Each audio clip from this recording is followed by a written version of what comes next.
I'm here with Tom Wade for a chat about the FA Cup run 2014-15, where you were manager, Tom. Yeah, a long time ago. Does it feel a long time ago? Yeah, it feels like light years. Great times, and there's a few videos coming up now on social media, which brings back great memories.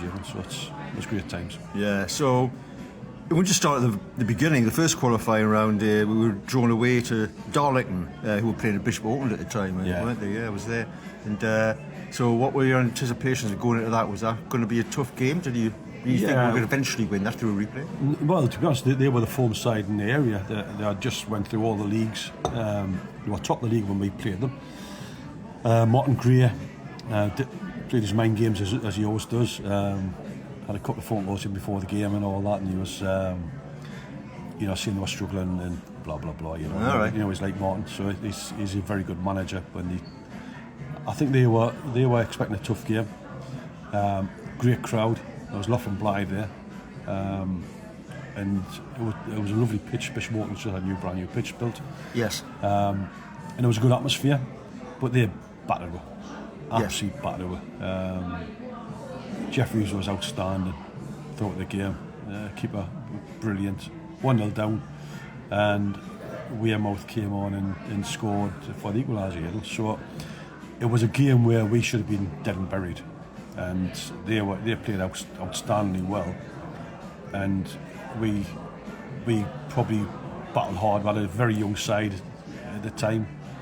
How long had that side been together? The majority of them, anyway. Well, it's the start of the season, and because the qualifying rounds come very early when you're down the leagues a bit, we had built that side the season before, but there were still kids, and we added a few more there.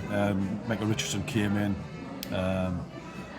and so I added a few more around that time. But we're still in the early stages of being a good side, and we didn't have the belief that we were a good side because we're so young. A lot of young players struggled because the crowd was so big, and I think it was 3,000 or 4,000 there. It was a big crowd, and some players hadn't played in front of that crowd before. And Darlington had a really good side, They playing probably could have been players that could have been playing Crouch's level and more experienced players, and Martin Greer, excellent coach. So it was a tough game. So one's each their place. The replay was totally different. Yeah, it was chalk and cheese, wasn't it? The two games. Martin, who I like, I think he's an excellent coach and manager, but he plays the games, like a pro does, rings up. And they came to the ground, and it's funny because you could feel that they were worried, and we were really up for it because we had played them.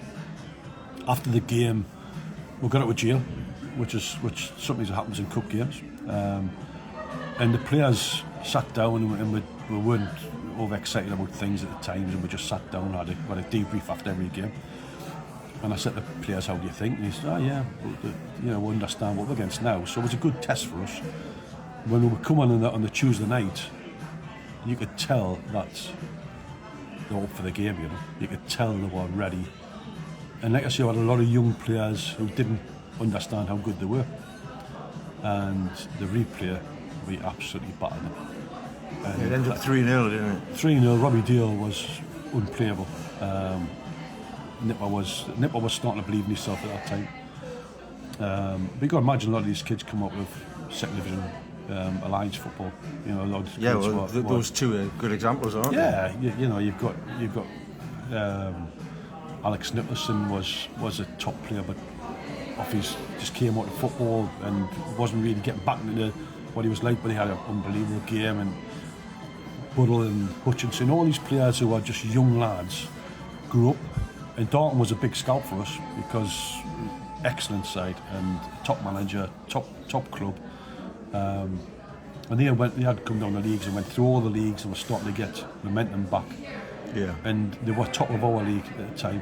And it was a great performance, but it was a hammering. I remember Brownie, the centre half, when Robbie scored his second or third Gary goal. Brown? Gary Brown. God, he was on the deck more times than anyone else. It was like dancing on ice.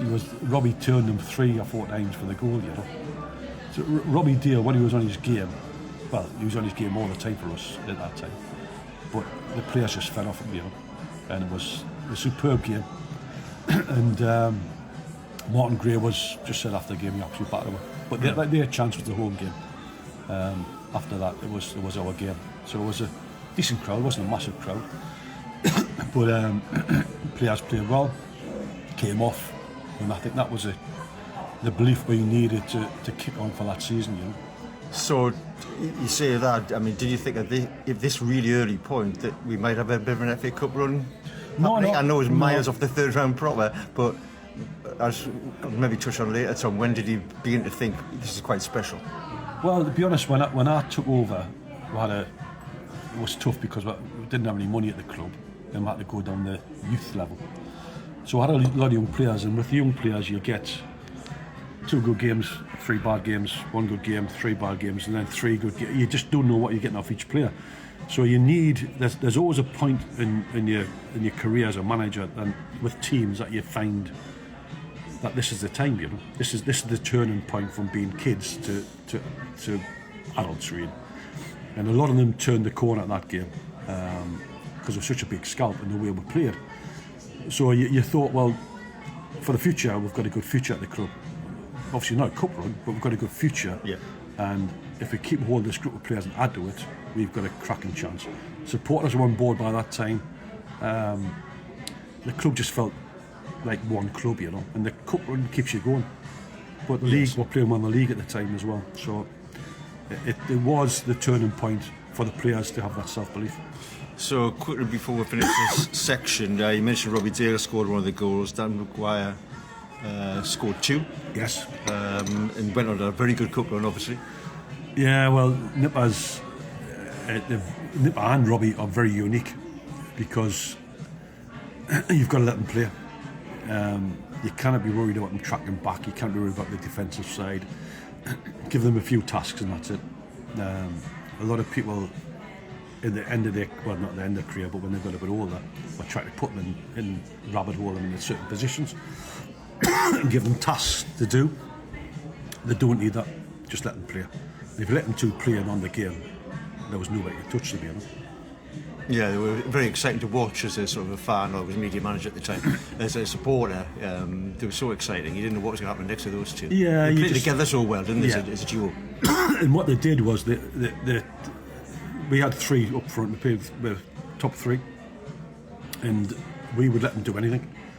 So, now it's all about shape and tactics and dropping. And they used to. The only thing we coached them was the defensive side. When they lost the ball, they had to drop into shape. That's all asked from. When they were up front, just do what you wanted.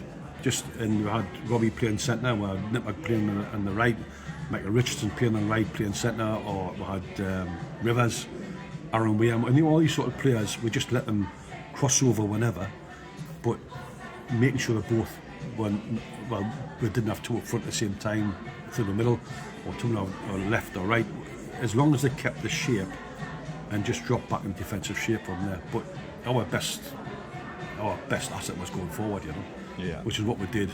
We played some really attractive football, but we didn't concede as well, which was excellent. Excellent. Well, thanks, Tom. Next time we'll talk about the second qualifying round at Skelmersdale. Thank you.